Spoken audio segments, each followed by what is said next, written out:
ஓம் சாய்ராம். உங்கள் வீட்டோட நிலைவாசலில் இந்த ஒரே ஒரு பொருளை மட்டும் கட்டி வைங்க. உங்கள் வீட்டில் செல்வ செழிப்பு பெருகி உங்களுடைய தலைமுறையாக சந்தோஷமாக வாழ்வீங்க. அந்த அளவுக்கு ஒரு சக்தி வாய்ந்த பரிகாரம் தான். ரொம்ப எளிமையான பொருட்கள். இந்த பொருட்களை வருடத்திற்கு ஒரு முறை மாற்றினாலே போதும். இந்த பொருட்களை மட்டும் நிலைவாசலில் வைத்தால் போதும். உங்கள் வீட்டில் வசதி வாய்ப்புகள் பெருகி உங்களுடைய குடும்பம் தலை தோங்குங்க. அப்படிப்பட்ட ஒரு அற்புதமான பரிகாரத்தை தான் இந்த வீடியோவில் பார்க்க போகிறோம். வாங்க வீடியோக்குள்ளே போகலாம். அதுக்கு முன்னாடி நீங்கள் இப்போ தான் நம்ம சேனலுக்கு ஃபஸ்ட் டைம் வரீங்கன்னா மறக்காமல் நம்ம சேனலை சப்ஸ்கிரைப் பண்ணிங்க. உங்களுடைய குடும்பத்திற்கு நாளுக்கு நாள் வசதி வாய்ப்புகள் பெருகிக்கொண்டே செல்ல வேண்டுங்க. சரிங்களா? அதுதாங்க ஒரு ஐஸ்வர்யமான ஒரு குடும்பம் அப்படின்னு சொல்ல முடியும். போன வருஷம் இருந்ததை விட இந்த வருஷம் ஒரு நல்ல முன்னேற்றம் இருந்து வீடு வாசல் காரு அந்த மாதிரி வாங்கிக்கிட்டே போனதான் கண்டிப்பாக அந்த குடும்பத்தில் சந்தோஷமும் நிம்மதியும் மகிழ்ச்சியும் நிலைத்து இருக்குங்க. சரிங்களா? அதே நேரத்தில் வீட்டில் இருக்கவங்களுக்கு எந்த ஒரு கஷ்டமும் வராமல் இருக்கணும். வீட்டில் இருக்கவங்களுக்கு எந்த ஒரு தலைக்குணையும் ஏற்படக்கூடாது. ஊரே போற்றும் வகையில் உங்களுடைய குடும்பம் வாழ்வாங்கு வாழ இந்த சுலபமான பரிகாரம் உங்களுக்கு கண்டிப்பாக உதவி செய்யுங்க. சரிங்களா? இந்த பரிகாரத்துக்கு தேவையான பொருட்கள் பார்த்தீங்கன்னா ரொம்ப எளிமையாவே கிடைக்கும். இப்போ என்னென்ன பொருட்கள் வேணும்னு பார்க்கலாம். முதல்ல நெல்லை அறுவடை செய்த பிறகு நமக்கு கிடைக்கக்கூடிய பொருள் தாங்க இந்த வைக்கோல். சரிங்களா? இதை பார்த்தீங்கன்னா பொதுவாகவே ஆடு மாடுகளுக்கு தீவனமாக கொடுப்பார்கள். அப்படிங்கிற விஷயம் தான் நமக்கு வைக்கோல்னு நினைச்சாவே நம்ம மனசுக்கு வரும். சரிங்களா? ஆனா இந்த வைக்கோல் அந்த காலத்தில் நிறைய நல்ல விஷயங்களுக்கு பயன்படுத்தப்பட்டது. உதாரணத்துக்கு பார்த்தீங்கன்னா முன்னாடி காலத்துல அரசர்கள் செங்கோல்கள் வச்சுக்கிட்டு தான் ஆட்சி செய்வாங்க.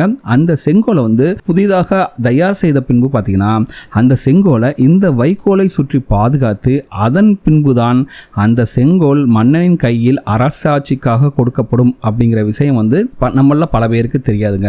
ஏன்னா அந்த அளவுக்கு சக்தி வாய்ந்த பொருள் தான் இந்த வைக்கோல். ஒரு நாட்டை செழிப்பாக சீரும் சிறப்புமாக ஆளக்கூடிய மன்னன் கையில் கொடுக்கப்படும் அந்த செங்கோலையே செம்மையாக்கக்கூடிய சக்தி இந்த வைக்கோல் இருக்குன்னா உங்க வீட்டில் பார்த்தீங்கன்னா செல்வ கடாட்சத்தை பெருக்க இந்த வைக்கோலே போதுங்க. ஸோ இந்த பரிகாரத்தை எப்படி செய்யலாம்னு பார்க்கலாம். ஒரு மஞ்சள் நிற துணியை எடுத்துங்க. இது புது துணியாக இருப்பது ரொம்பவே நல்லது. அதுக்கடுத்து சிறிதளவு வைக்கோல், ஒரு கைப்பிடி அளவு நெல்மணி, ஒரு விரலி மஞ்சள், ஒரு சின்ன கரித்துண்டு, அப்புறம் ₹1 நாணயம். இந்த 5 பொருளுமே உங்களுக்கு இந்த பரிகாரம் செய்வதற்கு தேவைப்படும். சரிங்களா? இதெல்லாம் எங்கெங்க போய் சிட்டியில் போய் வாங்கன்னு நினைக்காதீங்க.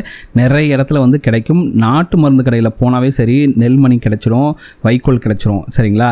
கரித்துண்டு ஏதாச்சும் கறிக்கடையில் பார்த்துட்டு வாங்கிக்கிங்க. ஸோ மொத்தமே 5 பொருட்கள் தான். கொஞ்சம் வைக்கோல், ஒரு கைப்பிடி அளவு நெல்மணி, ஒரு விரலி மஞ்சள், ஒரு சிறிய கரித்துண்டு, அப்புறம் ₹1 நாணயம். சரி, இந்த பரிகாரத்தை எப்போ செய்யணும் பார்க்கலாம். சரிங்களா? இந்த பரிகாரத்தை அஷ்டமி நவமி கரிநாளில் தான் ஒரு வெள்ளிக்கிழமை காலையில் 6 மணிக்கு செய்யணுங்க இந்த பரிகாரத்தை. சரிங்களா? ஸோ அதனால் முதல் நாள் வியாழக்கிழமையே எல்லா பொருட்களையும் தயார் செய்து வச்சுருங்க.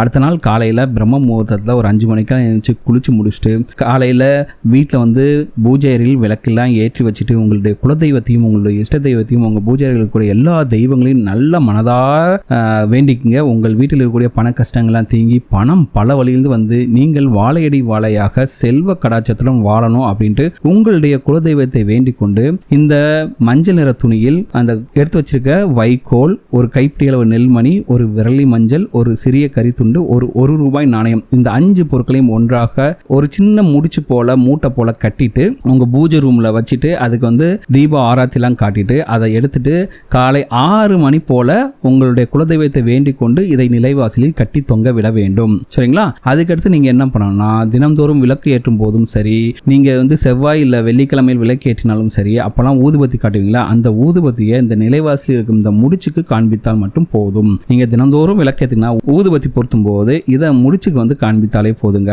அவ்வளவுதாங்க. இந்த சிறிய முடிச்சுக்கு உள்ளே இருக்கக்கூடிய இந்த வைக்கோல் என்ன பண்ணும்னா உங்களுடைய குடும்பத்தை சீர்படுத்தி நேர்வழியில் நல்வழிப்படுத்தும். சரிங்களா? அதோட இதுல வச்சிருக்கிற கருப்பு நிற கரித்துண்டு பாத்தீங்கன்னா உங்க வீட்டுக்குள்ள எந்த ஒரு கெட்ட சக்தியும் வரவிடாமல் செய்யும். நிறைய பேருக்கு பாத்தீங்கன்னா கண் திருஷ்டி நிறைய இருக்கும். நல்லா இருப்பாங்க, யாராச்சும் ஒருத்தவங்க வீட்டுக்கு வந்துட்டு போயிட்டாவே வீட்டில் பிரச்சனைகள் ஆரம்பிச்சிடும். பார்த்தீங்கன்னா இவங்க இவ்வளோ செழிப்பாக இருக்காங்க அப்படின்ட்டு கண் திருஷ்டி இருக்கும். அந்த மாதிரி கண் திருஷ்டியை இந்த கரித்துண்டு போக்குங்க. உங்கள் வீட்டுக்குள்ளே எந்த ஒரு ஒரு கெட்ட சக்தியும் வர செய்யாது. அதே போல் இந்த விரலி மஞ்சள் வந்து பார்த்திங்கன்னா உங்களுக்கு மங்களத்தை கொண்டு வந்து கொடுக்கும். ஏன்னா மகாலட்சுமி தாயாருக்கு ரொம்பவே பிடிச்சமான பொருள்னு பார்த்தீங்கன்னா இந்த விரலி மஞ்சள். இந்த விரலி மஞ்சள் வந்து வெளியில் இருக்கும்போது அது வந்து பார்த்தீங்கன்னா உங்களுக்கு மங்களத்தை கொண்டு வந்து சேர்க்கும். இந்த ₹1 நாணயம் வந்து பார்த்தீங்கன்னா உங்களுக்கு மிகப்பெரிய அளவில் செல்வ செழிப்பை கொடுக்குங்க. அதுக்கடுத்து வந்து பார்த்தீங்கன்னா முக்கியமாக நெல்மணிகள் வந்து பார்த்தீங்கன்னா உங்களுடைய வீட்டில் தன தானியங்கள் குறையாமல் வைத்துக் கொள்வதற்காக இந்த நெல்மணியை வந்து நம்ம சேர்த்துருக்கோங்க. இந்த அடிப்படையில் தாங்க இந்த முடிச்சை தயார் செஞ்சு நீங்கள் வந்து உங்கள் வீட்டு நிலைவாசலில் கட்டி வச்சிருக்கீங்க. ஸோ இப்போ இந்த 5 பொருட்களுமே உள்ளே இருக்கும் போது உங்களுக்கு நல்ல ஒரு நேர்மறை ஆற்றலானது உங்களுடைய நிலைவாசலில் பரவி உங்கள் வீட்டிற்கு இன்னும் பல நல்ல விஷயங்களை கொண்டு வர தொடங்கும். கண்டிப்பாக நம்பிக்கை இருக்கிறவர்கள் இந்த சிறிய பரிகாரத்தை செய்து பாருங்கள். இந்த முடிச்ச கட்டின ஒரு சில நாட்களிலேயே நல்ல மாற்றத்தை பார்க்க முடியும். அதுவும் இல்லாமல் பார்த்தீங்கன்னா இந்த பொருட்கள் எல்லாம் வந்து பார்த்தீங்கன்னா வருஷத்துக்கு ஒரு முறை மாற்றினாலே போதுங்க. சரிங்களா? வருஷத்துல இந்த வருஷம் எப்போ கட்டிங்களோ அதே போல அடுத்த வருஷம் அதே மாசத்துல அந்த நல்ல நாள் பார்த்துட்டு வெள்ளிக்கிழமை காலையில் 6 மணிக்கு கட்டினாலே போதுங்க. பழைய பொருட்களை என்ன பண்ணுறதுன்னு பார்த்தீங்கன்னா பழைய பொருட்களை வந்து கால்படாத இடத்தில் போட்டுவிட்டு மீண்டும் புதிய பொருட்களை வைத்து நீங்கள் கட்டிக்கலாங்க. வருஷத்துக்கு ஒரு முறை தான் இந்த பரிகாரத்தையே பண்ண போறீங்க. ஆனால் வருடம் முழுவதும் உங்கள் வீட்டில் செல்வ கடாட்சம் பெருகி தன தானியங்கள்லாம் பெருகி பணம் பல வழியிலிருந்து வந்து ஒரு வருஷத்துக்குள்ளேயே நீங்கள் வந்து வீடு, நிலம், கார், இருக்க கடன் சுமையெல்லாம் நீங்கி நகை நட்டு சகல சம்பத்தோட நீங்கள் வந்து சிறப்பாக வாழ்வீர்கள். சரிங்களா? இது வந்து நீங்கள் வருஷம் பண்ணும்போது உங்களோட காலம் மட்டும் கிடையாது, உங்களுடைய பிள்ளைகளும் உங்கள் பேர பிள்ளைகள் காலத்திலையும் பார்த்தீங்கன்னா உங்களுடைய குடும்பம் சீரும் சிறப்புமாக செல்வாக்கோட வாழுங்க. இது ரொம்ப எளிமையான பரிகாரம். கண்டிப்பாக இந்த பரிகாரத்தை செஞ்சு பாருங்க. உங்கள் வீட்டில் செல்வ வளம் பெருகும். கண்டிப்பாக உங்கள் வீட்டில் இருக்கக்கூடிய கடன் சுமையெல்லாம் நீங்கும்.